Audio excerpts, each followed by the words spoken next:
આદિવાસીઓનો વિકાસ નહીં કરવા માંગશે તો આદિવાસી સમાજ અમારો ભીલ પ્રદેશ માંગે છે અને સરકારે એમાં ભીલ પ્રદેશ અમને 29મું રાજ્ય આપી દેવું જોઈએ.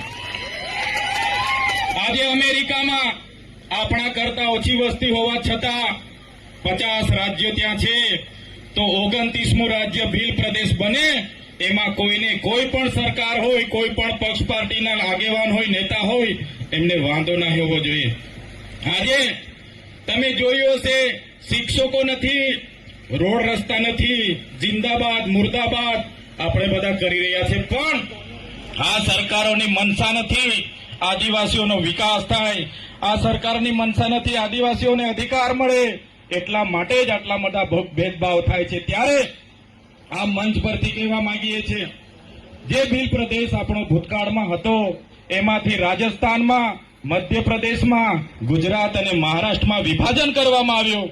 આજે પણ આપણી સીમાઓ નડતી નથી, આજે પણ આપણી રોટી બેટીનો વ્યવહાર છે. ત્યારે આવનાર દિવસોમાં હું યુવાન મિત્રો અને વડીલોને વિનંતી કરું છું, આપણી એક લડત ઊભી થાય, ગુજરાતમાંથી, રાજસ્થાનમાંથી પ્રેરણા લઈને આપણે બધા આગળ વધીએ અને આપણો ભીલ પ્રદેશ મેળવીએ. આ જ વાત સાથે મારી વાણીને હું વિરામ આપું છું.